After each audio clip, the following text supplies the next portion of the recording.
Okay, we're ready to start. Welcome to the press conference. We have the manager and Bruno Fernandes here to take your questions. If you'd like to raise your hand within the system, I will come to you. Simon Peach, Press Association.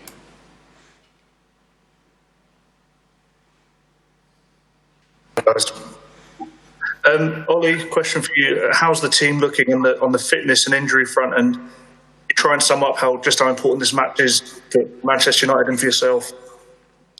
Well, we've had a few good days now preparing, both recovering and preparing, training. So not very often we have 6 days between games. So we're ready. We are physically definitely ready.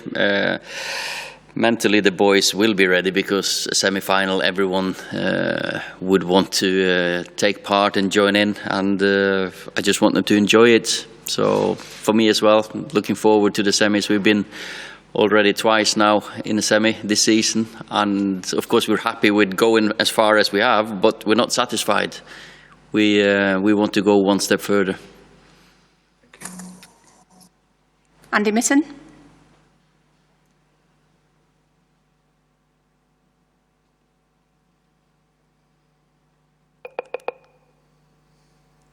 Off you go, Andy. Hello? Yeah. How important is it to start well against Sevilla?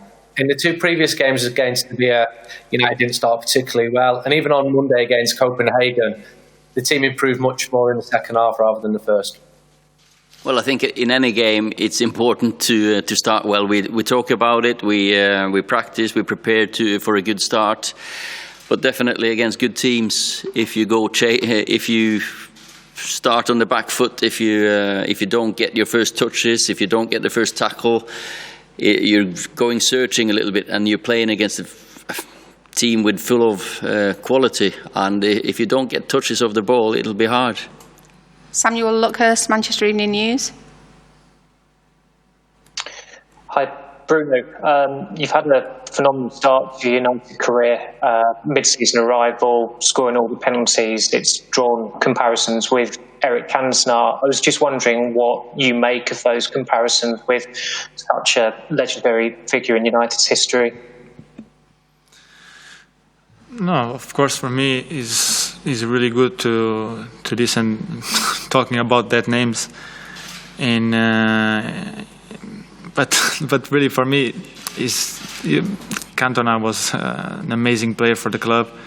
I need to do much better to be compared with him. I'm really happy for what I did. I'm not satisfied, like the coach said. For me, come to Manchester is about winning trophies. I come for the club to win some trophies, and I will be happy this season, in the end of the season, if we win the Europa League. Neil Custis, The Sun.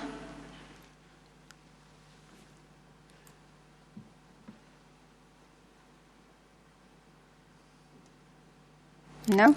Sleeping? Yeah. Oh, yeah. Sorry, Ole. There you go. Can I just ask about Sergio Romero? How much do you admire the way he's able to have long periods when he's not playing first-team football, but can come into like an important game on Monday and still perform to that level? And how difficult that might be for a goalkeeper to be able to do that?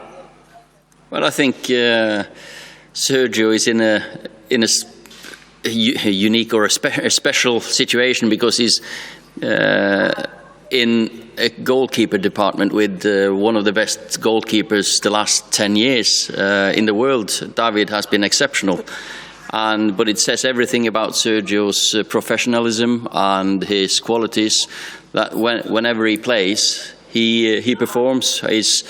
Of course, he's experienced, so he always knows how to prepare. He's focused, concentration is fantastic, and he's been a very good goalkeeper for us. He's a very good goalkeeper for us. Okay, Simon Stone, the BBC. Bruno, you settled in really well. A lot of people find it difficult to settle into the Premier League. How have you found it? Why has it been so easy for you? I can't say it was easy, but of course we have good results. I was scoring some goals, But for me, it was easy because the team helped me a lot. Everyone in the club helped me, the staff, coach, everyone passed me a lot of confidence. So it was much easier for me. Maybe I think I play already in Italy, so I know how it is to be out of my country, playing different leagues. Of course, Premier League is completely different, but like I said, I have the confidence of my teammates, from the coach, from the staff, from all the club, and I think the thing's going really well, because when you have the confidence from everyone, you can do your game and try to do your best. Carrie Brown, BeanymanSports.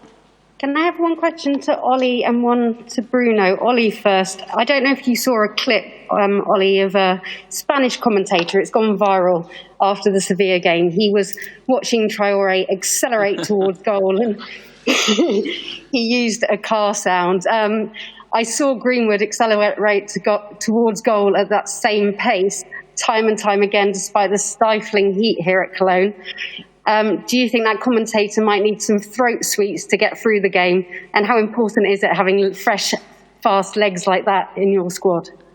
Of course, it was a special clip, and it's not easy to defend against Adama Traore, have to say. But as you say, we have some quick players up front ourselves. We want to be direct. We want to be positive in our football. But it's not only that's not our only qualities. I think we've shown now that when teams drop, we can create chances as well. And the boy next to me here, or a man next to me here, has been instrumental in ourselves creating chances both on the counter-attack and in established play. So we'll have to see how the game pans out. Do you get the first goal? That's important in games like this. So we've prepared well. And Bruno, thank you. Bruno, to you. You talk about the players that have helped you and the coach. Can you give us an anecdote, a conversation or a moment that really was special to you and made you feel like you belong in this team? Because actually it's believed that it's very hard to go into that Manchester United team and succeed immediately. I think when a club pay for a player 55 million, you have confidence from the club. So I think from there start everything, you know. Of course, all the conversations I have with the coach and with my teammates, and as I say as I said before, the coach all the time speak with me and said to do my game, to try to do what I already did in Sporting, to have the same confidence, to try the same things, to improve. So when you have that voice on your back to do your own game and helping the team with that, it's easier for you, you know. David McDonald, The Mirror. Hi, a question for Ole. You mentioned the two semi-final defeats already this season. What have you and the players learned from those experiences, you feel, that can ensure that tomorrow is a different outcome for you? Well, you know that when you come to a semi-final, you're playing against big teams, good teams with quality, and it's time to step up for big players, big game moments. You have to have 100% focus, because any little moment can change a game, can win you the game, can lose you the game, and we've learned that it's very painful to lose a semi-final. Jose Espina.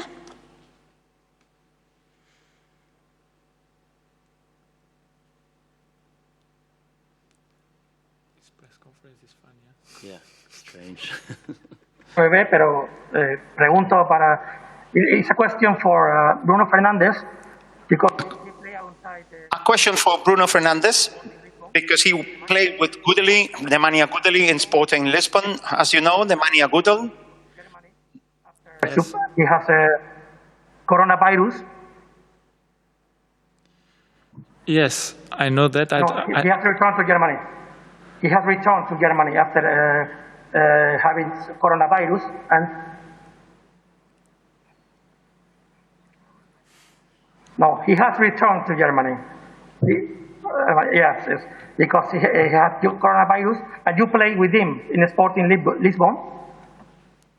Yes, I play with him. difficult. I'm happy. He's healthy now. I'm happy he's healthy now. I speak with him when I knew he have the virus. I'm really happy he can be healthy now. And but tomorrow I hope I can beat him.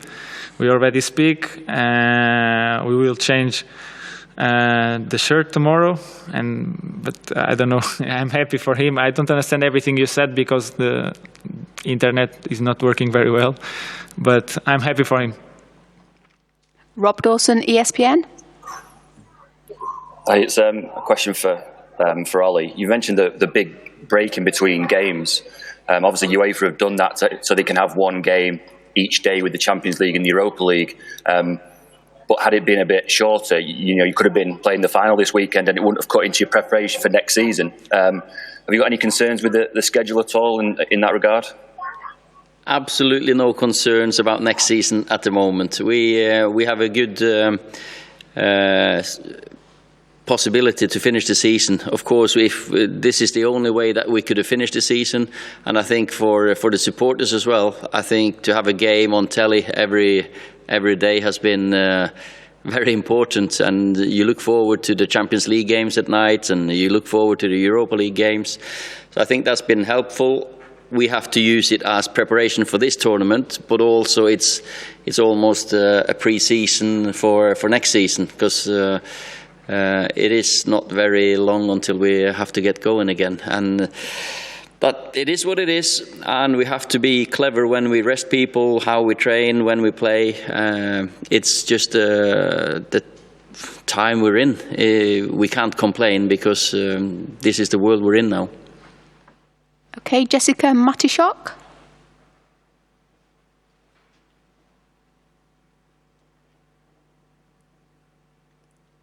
No, I don't have anybody else's hand up. Does anybody else want to ask a question? Ingrid from TV2, Norway.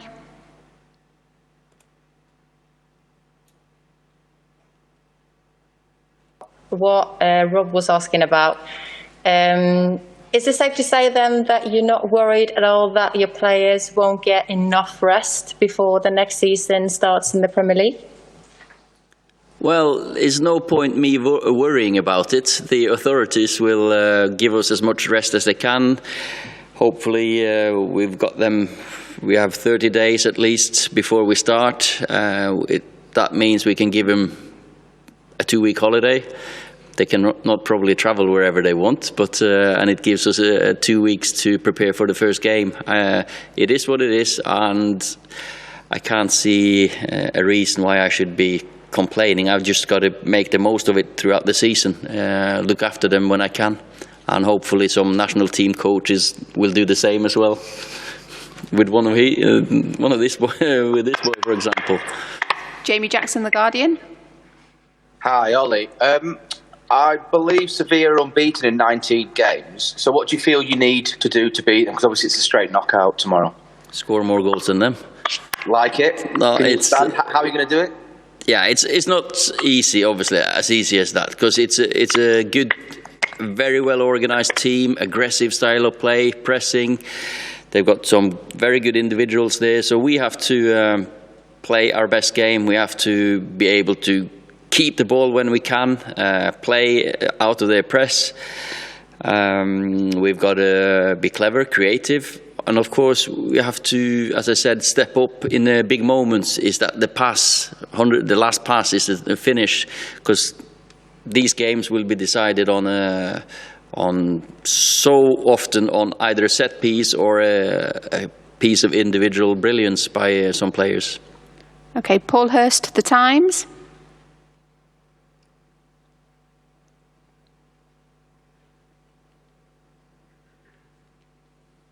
Are you there, Paul?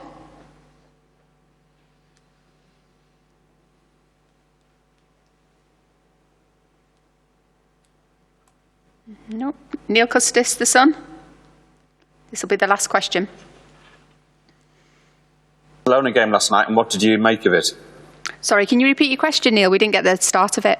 Did you watch the Barcelona game last night, and what did you make of it? Such a shock result. Is that to Ollie or Bruno? Ollie. Yeah, we watched it. We watched it, of course, and I have to say, Bayern Munich are setting the standard on at the moment throughout the season. Really, I think the new coach come in, and they've been absolutely brilliant. You can see everything is to look to. Aggressive, they press, they run, recovery runs, they technically adapt. So it's. It was a top class performance by a top team. Okay, that's it for today. Thank you very much. Thank you.